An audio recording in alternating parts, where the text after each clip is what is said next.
भक्त नादर रहमान। मथुरा। भक्ति भगवान की स्वरूप शक्ति की वृत्ति है। भगवान की ही तरह परम स्वतंत्र और निरपेक्ष है। कब किसके ऊपर किस रूप में भक्ति महारानी की कृपा हो जाए, कौन कह सकता है। आज से लगभग 50 वर्ष पूर्व मथुरा में विश्राम घाट के निकट नादर रहमान नाम का एक 15-16 वर्ष का मुसलमान बालक रहता था। वह मकतब में पढ़ता था। बहुत शर्मीले और शांत स्वभाव का था। बोलता चालता कम था। बड़े अदब तरीके से रहता था।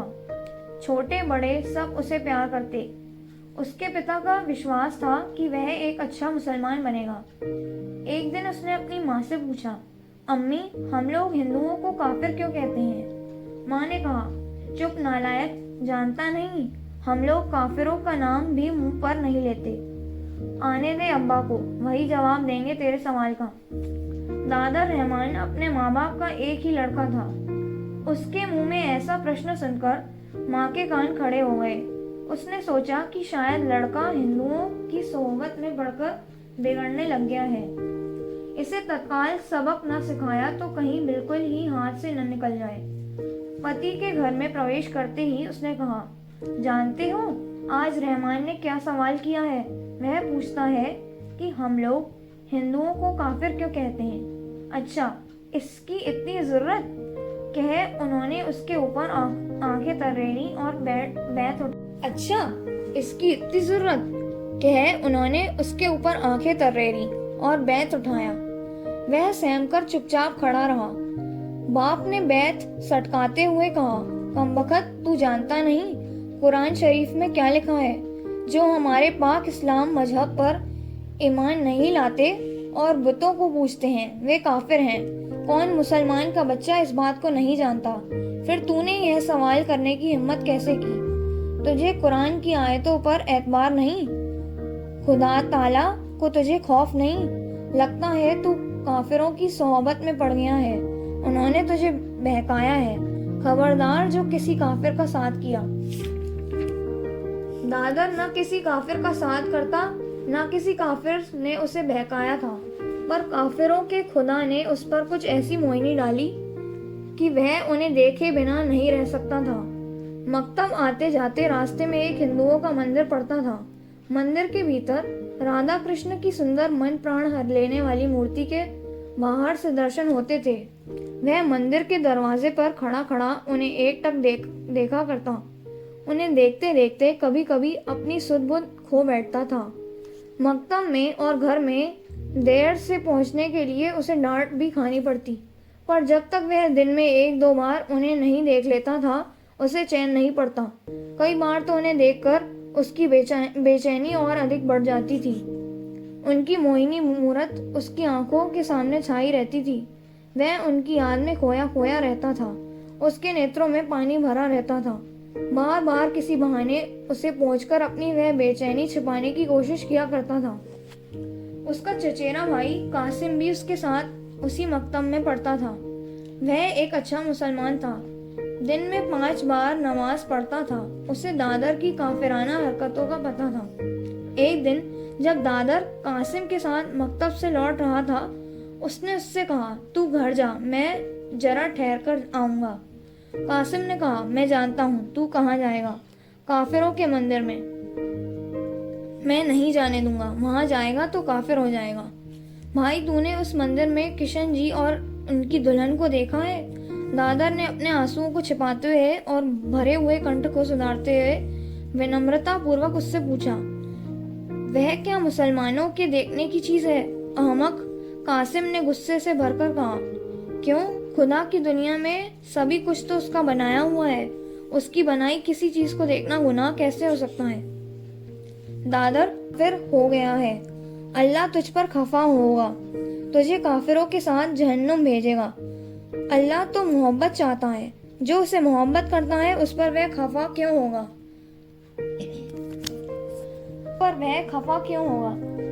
तो जा मर। वह कासिम तमकर चला गया। 2 दिन तक सोचता रहा कि चचा जान से दादर की काफिराना हरकतों के बारे में कहूँ या नहीं। वह जानता था कि यह सब सुनकर वे उसकी बोटी बोटी उधेड़ देंगे, पर अंत में उसने निश्चय किया कि भाई को काफिर होने से बचाना उसका फर्ज है, और उसने जाकर चाचा जान से सब कुछ कह दिया। चाचा जान के पैर के नीचे से धरती एकदम सरक गई। दादर सामने होता तो उसी समय उसकी शामत आ गई होती, पर वह कभी मकतब से लौटा नहीं था। मिर्जा साहब कासिम को लेकर उसी समय दरगाह शरीफ गए अपने मुल्ला हाकिम से मिलने। उन्हें भी कासिम ने दादर के बारे में सब कुछ बता दिया और कहा, मैंने अपनी आंखों से देखा है कि वह हिंदुओं के मंदिर के सामने खड़े होकर उनके देवताओं को देखता रहता है, उसे देख देख रोता है और न जाने क्या क्या कहता है, जिसे वह अपने आप ही सुन सकता है। यह सब बात सुनकर मुल्ला साहब की अकल गुम हो गई। वे और क्या कहते, बोले, जरूर काफिर पंडितों के लड़कों ने उसे यह सीख दी है, आप उस पर निगाह रखिए, काफिरों से मत मिलने दीजिए। मैं अभी फारूक खसियार से इसके बारे में और मशवरा करता हूँ। इतना कह मुल्ला साहब फारूक खसियार से मिलने चले गए। मिर्जा साहब घर लौट आए, देखा कि दादर गुमसुम बैठा है। उसके चेहरे को देखकर लगता है कि जैसे उसने कोई गुनाह ही नहीं किया। उसे देखते ही वे आग बबूला हो गए और लगे उसे पीट पीट कर कहने, बता कौन काफिर का बच्चा है जो तुझे काफिराना सीख देता है, कौन तेरा सलाहकार है। दादर पिटता गया, उसने कुछ भी नहीं कहा। पिटते पिटते वह बेहोश हो गया। इसके बाद कुछ दिन मिर्जा साहब को ऐसा लगा कि दादर का रवैया काफी बदल गया है। वह चुपचाप रहता और कहीं जाता आता भी नहीं है। एक दिन दादर की माँ ने मिर्जा साहब से कहा, तुम लड़के को देखते नहीं, मुझे लगता है कोई देवता उस पर सवार हो गया है। उसकी आंखें हर समय लाल रहती हैं, उसमें पानी जैसे हर वक्त भरा रहता है। कोई उसके पास जाए तो वह दूर सरक जाता है, अकेला रहना चाहता है। यह सब देखकर मुझे डर लगता है। उस दिन से मिर्जा साहब उसकी विशेष देखभाल करने लगे। एक दिन रात के समय जब वे उसे देखने गए तब वह अपने बिस्तर पर नहीं था। खोज की तो देखा कि वह बाहर अंधेरे में एक कुएं की मेड़ पर चुपचाप बैठा है। उन्होंने उसे बेहद मारा, यह सोचकर कि मार से उसका भूत भाग जाएगा, पर भूत फिर भी न भागा। तब एक दिन अपनी बीवी से कहने से मिर्जा साहब मौलाली से ओझा को बुलाने गए। उसी दिन दादर घर से लापता हो गया। जाने के पूर्व अम्मी से कह गया, मेरी उम्मीद छोड़ दो, मैं एकदम काफिर हो गया हूँ, लाडली मुझे बुला रही है। अब मिर्जा साहब को काटो तो खून नहीं, पश्चाताप ही पश्चाताप। नाहक मैंने उसे इतना मारा पीटा। वह नादान बच्चा है, किसी के सिखाने में आ गया है। अगर मैं प्यार से समझाता तो शायद धीरे धीरे सुधर जाता। वे अपने इकलौते लड़के की खोज में पागलों की तरह इधर उधर डोलते रहे। जो मिल जाता उसी से अपनी दुख भरी कहानी कहते, लड़के का हुलिया बताते, अपना पता बताते और कहीं दिख जाए तो उसकी सूचना देने की प्रार्थना करते।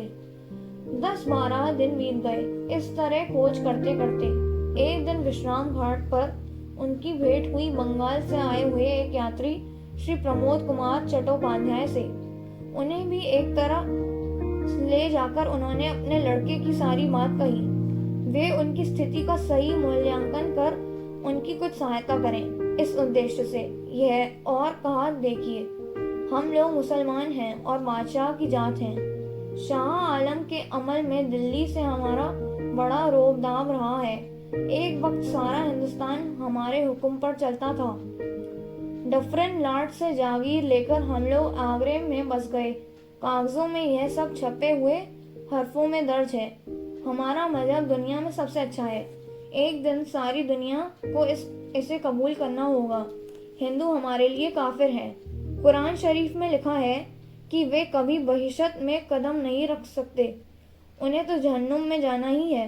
तो बताइए हम यह कब बर्दाश्त कर सकते हैं कि हमारा अपना लड़का ही काफिर हो जाए। चट्टोपाध्याय महाशय से मिर्जा साहब ने अपनी सारी दास्तान कही। उनकी बातें सुन सुनकर उन्हें मन ही मन जितना उन पर क्रोध आता उतना ही दादर रहमान पर तरस आता। उनसे तो उन्होंने किसी प्रकार पीछा छुड़ा लिया, पर दादर रहमान की मूर्ति उनके मन मंदिर में जमकर बैठ गई। उन्हें विश्राम घाट में स्नान कर वृंदावन जाना था। वृंदावन के रास्ते में वे बराबर उसी के विषय में चिंता करते रहे और सोचते रहे कि वह उन्हें कहीं दिख जाए तो उससे बहुत सी बातें करें। और उसके दर्शन कर अपने को धन्य करें। वृंदावनेश्वरी ने उनकी मनोकामना पूर्ण की। वृंदावन जाकर उन्होंने यमुना तट पर जो देखा उसे सुनिए उनके अपने ही शब्दों में।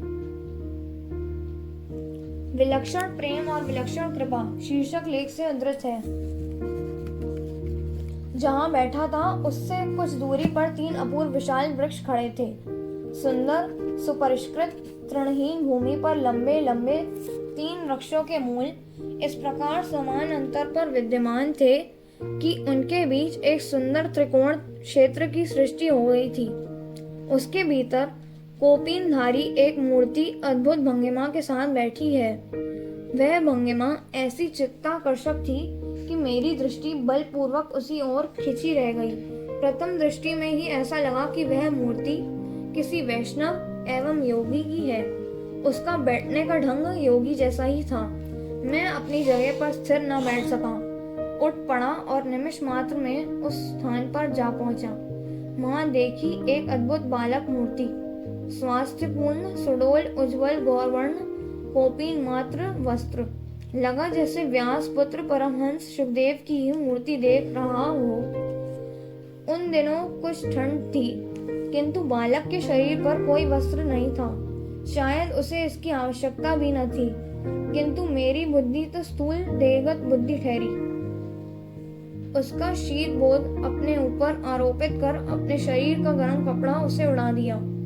उसकी अपलक दृष्टि यमुना की ओर निबद्ध थी।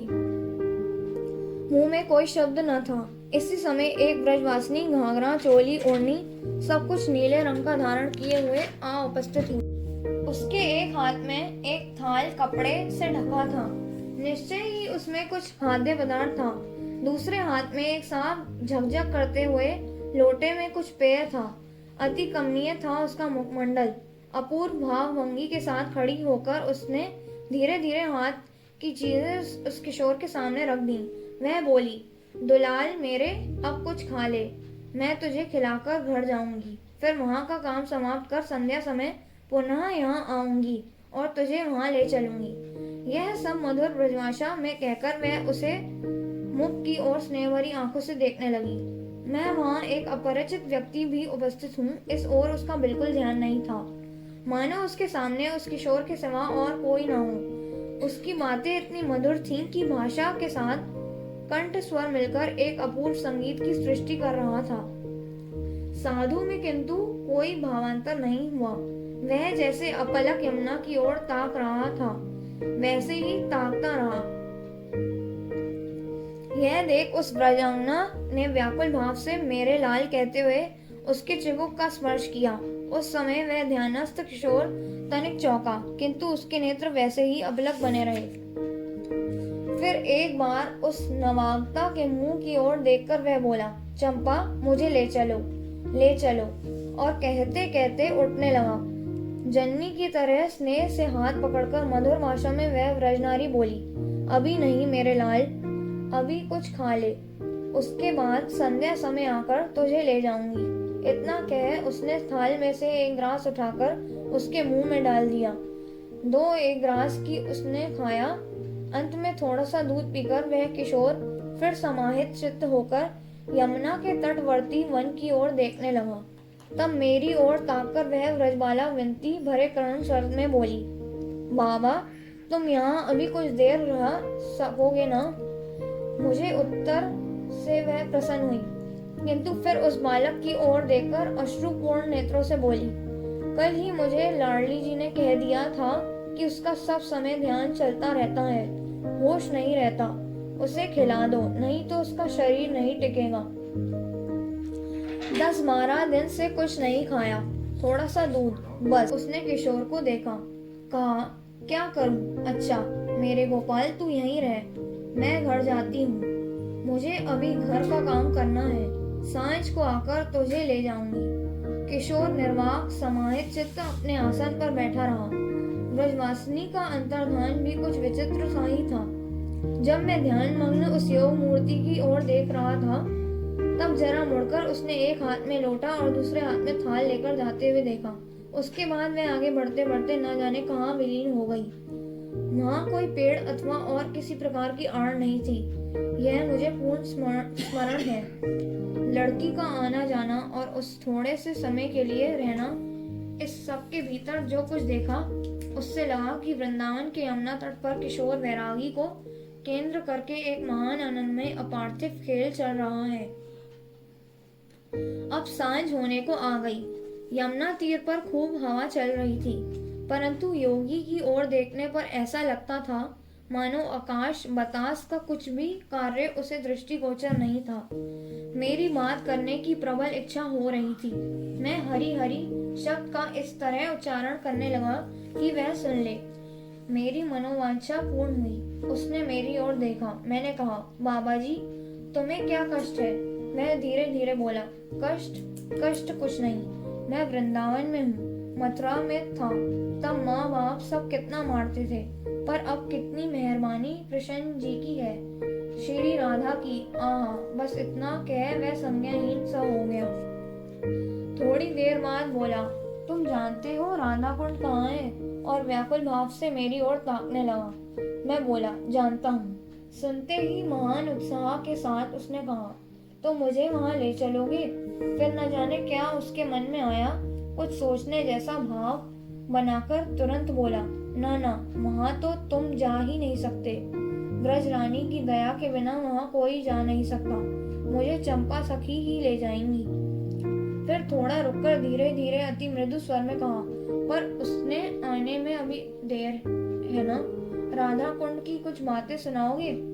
मैंने विनम्रता पूर्वक उससे पूछा। सुनते ही उसके शरीर में एक अनिर्वचनीय सरहन की तरह खेल गई। उसके चेहरे पर एक दिव्य ज्योति फूट पड़ी और वह बोला, क्या कहूँ, वहाँ का आसमान मोहब्बत से भरा है। मोहब्बत की ही हवा चलती है।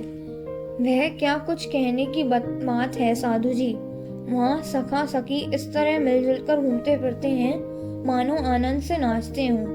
उनकी बातें, गाना, हर एक सुर ऐसा है कि कान में पड़ते ही बेहोश कर देता है। आहा, इसी समय चंपा आ गई। उसका रूप देखकर मैं स्तंभित हो गया। यह तो वह व्रजनारी नहीं जिसने मुझे यहाँ रहने के लिए कहा था। वेशभूषा भी तो वह नहीं, यह तो एक अपूर्व ही वेश था। अब तक किसी को भी ऐसी पोशाक में ही नहीं देखा। सब कुछ अत्यंत पतला, इतना हल्का मानो उड़ रहा हो, स्थूल जरा भी ना हो। उसकी अपूर्व गति एक मनोहर सौंदर्य की सृष्टि कर रही थी। बालक को स्पर्श करते ही वह उठ खड़ा हुआ। निर्वाक चंपा आगे आगे जा रही थी और उसके पीछे वैरागी किशोर। धीरे धीरे मेरी आंखों के सम्मुख ही वे दोनों अंतर्धान हो गए। एक विलक्षण आच्छन्न भाव से जड़ीभूत होकर मैं बहुत देर तक वहीं बैठा रहा।